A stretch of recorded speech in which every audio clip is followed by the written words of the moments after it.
చాలా మందిని చూసాను నేను, అంత ఎక్కువ తినరు కూడా, అంటే తినరు as an junk or oily food or weight gain చేసే ఫుడ్, అన్నాలు మానేస్తూ ఉంటారు నెలలు నెలలు.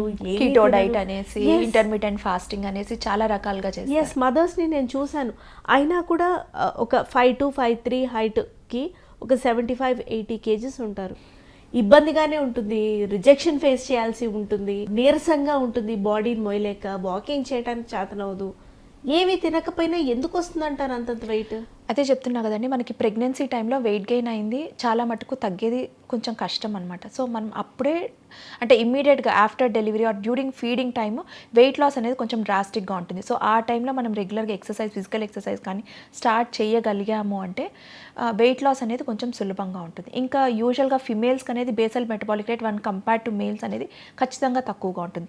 దట్ టు బై 35-40 ఇయర్స్కి అనేది బిఎంఆర్ అనేది తగ్గుతూ ఉండడం వల్ల మనం కొంచెం ఫుడ్ తీసుకుంటే కూడా వెయిట్ గెయిన్ అనేది ఎక్కువగా ఉంటుంది. సో ఫిజికల్ ఎక్సర్సైజ్ అనేది ఎక్కువ ఫోకస్ చేయాలి, rather than like diet control చేయకుండా ఎక్సర్సైజ్ చేసుకొని మనం ఎంత తీసుకుంటాం, it is like a balance అనమాట on how much ever calories we are taking and how much we are spending అన్నట్లు లెక్క.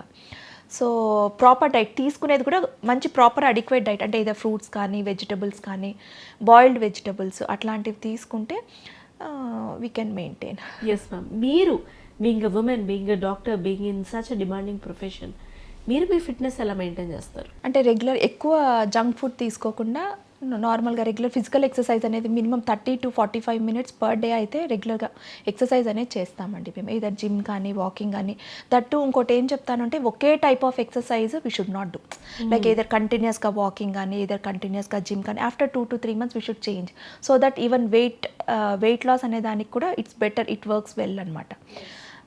బెటర్ ఇఫ్ పాసిబుల్ ట్రైనర్ని పెట్టుకొని, అంటే కొద్ది రోజుల పాటు ట్రైనర్ని పెట్టుకొని వెయిట్ మెయింటెనెన్స్ చేసుకోగలిగితే it works well. Yes ma'am, yes. So మీరు చెప్పిన దాన్ని బట్టి చూస్తే వెయిట్ మేనేజ్ చేసుకొని రెగ్యులర్ స్క్రీనింగ్ చేయించుకుంటే ఈ క్యాన్సర్స్ అనేవి ఇనీషియల్ స్టేజెస్లో మనం ఐడెంటిఫై, అంటే రెగ్యులర్ స్క్రీనింగ్ చేసినప్పుడు విల్ కమ్ టు నో కదా, ఏదర్ అల్ట్రాసౌండ్ బ్రెస్ట్ కానీ లేదా బ్రెస్ట్ సెల్ఫ్ ఎగ్జామినేషన్ చేసినప్పుడు బ్రెస్ట్ మ్యాలిగ్నెన్సీస్ ఏమన్నా ఉన్నాయి అనేది ఐడెంటిఫై అవుతుంది. రెగ్యులర్గా పాప్స్మియర్ చేయించినప్పుడు సర్వైకల్ క్యాన్సర్స్ ఏమన్నా ఉందా అని ఐడెంటిఫై అవుతుంది. లేదా ఓవేరియన్ క్యాన్సర్స్ కానీ ఎండోమెట్రియల్ క్యాన్సర్స్ కానీ, అంటే మన బాడీ మీద సెల్ఫ్ లవ్ ఉండాలండి. Any difference in our body thing, like you should approach a doctor. Okay మళ్ళీ చూసుకుందాంలే, ఒక 1 month తర్వాత చూద్దాంలే, పిల్లల ఎగ్జామ్స్ అయ్యేంత వరకు మనకు వాకింగ్ వద్దు, అట్లా ఉండకూడదు. We should take 24 hours nothing wrong in spending some ½ an hour for us కదా. సో వీ షుడ్ నాట్, ఇంకొకరి కోసం we should not stop anything, అదొక్కటే చెప్తాను.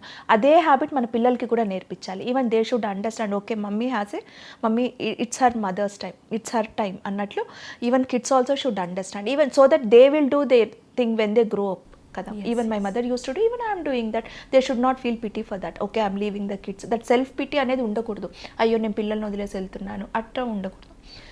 అఫ్ కోర్స్ ఒక ప్రొఫెషన్, ఏదో నాట్ ఓన్లీ డాక్టర్స్, ఇంజనీర్లు కానీ ఏదైనా మీ ప్రొఫెషన్ తీసుకున్నా కూడా మీరు ఈ స్టేజ్కి రావాలంటే యూ కూడా సఫర్డ్ ఎ లాట్ కదా.